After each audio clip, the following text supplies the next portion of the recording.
Ողջույն հարգելիներս, այսօր պետք է պատրաստենք հավի կրսկամսով կոտլետ բլուրի հետ միասին։ Դրա համար ես վերցրել եմ 1 բաժակ բլուր եւ տեղավորում եմ հարմարավետ ամանի մեջ։ Այս բլուրը հիմա մի քանի անգամ պետք է լավ լվանամ, սև ջուրը անցնի, տաք ջրով եմ լվանալու ու կթողնեմ, որպեսզի ուրչի։ Փրփրաջուրը դուրս է գալիս։ Վերջնական կքամենք այսպես եւ կրկին կդատարկենք այս տարայի մեջ, կծածկենք, կթողնենք, որպեսզի ուրչի։ Ինձ մոտ կա հավի կրսկամիս, 1 հավի կրսկամիս է 2 կտորից։ Եվ մի գլուխսող, սա էլ մի քիչ փոքր է, եթե պակասի մի քիչ էլ կավելացնեմ։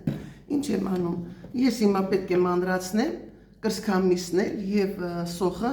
եւ լցնել հարիչի մեջ։ Եթե հարիչը ձեզ համար հարմար չէ, դուք կարող եք մսաղացով անցկացնել։ Լցնում եմ մի լավ պտղունց աղ, սև պղպեղ,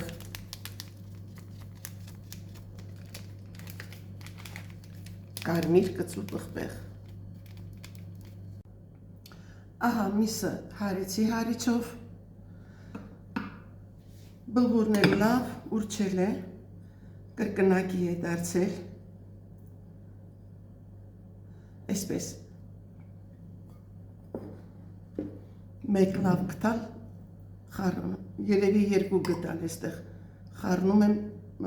հավի կրսկամսին և մի լավ տրորում եմ իրար հետ միասին։ Այստեղ պանիրներն եմ կտրատել այսպես և կարագն եմ կտրատել։ Թավայի մեջ բուսայուղ եմ լցնում։ Ձեռքերս բուսայուղոտում եմ, ձեռքերս պատում եմ բուսայուղով։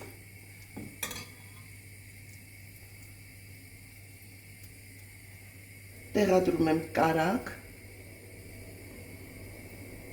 պանիր,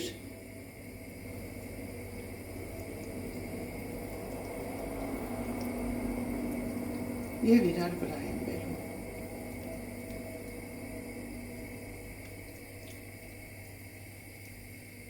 Եվ պատում եմ բլուրով։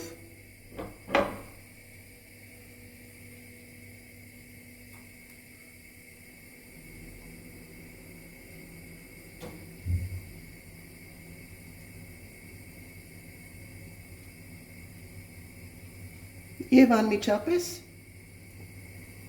տաք թավայի մեջ եմ դնում, բուսայուղի մեջ եմ գցում։ Ահա, կոտլետները տեղավորեցի թավայի մեջ, կափարիչը ծածկում եմ, ոչ շատ ուժեղ, ոչ էլ թույլ, միջինից մի քիչ ուժեղ կրակով եփում եմ։ Ահա, մեր կոտլետները պատրաստ են։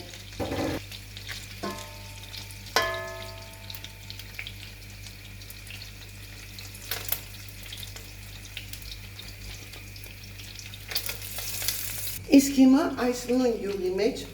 վերցնում ենք սպանախը, չենք խաշել, 2 կես եմ անում և տեղափոխում ենք այս յուղով թավայի մեջ։ Կափարիչով ծածկում ենք և թողնում ենք ինքը շոգ է խաշվի, եթե յուղն էլ արդեն տակն է։ Սպանախը շոգ է խաշեցինք, յուղի մեջ տապակվեց, աղ ենք անում և մի լավ տակնու վրա ենք անում։ Դնում եմ 3 ձու, հարում եմ և այս ձուն ծորացնում եմ սպանախի վրա։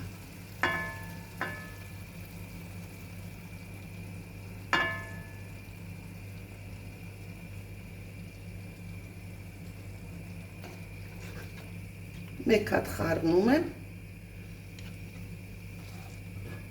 ծածկում եմ, որ ձուն եփվի։ Ահա, սպանախն էլ է պատրաստ։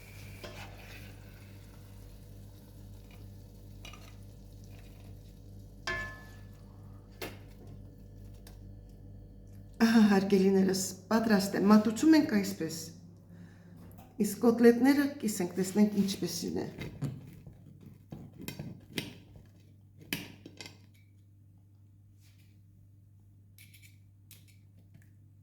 Կարագը մեջը հալվել է, իսկ պանիրը մնացել է։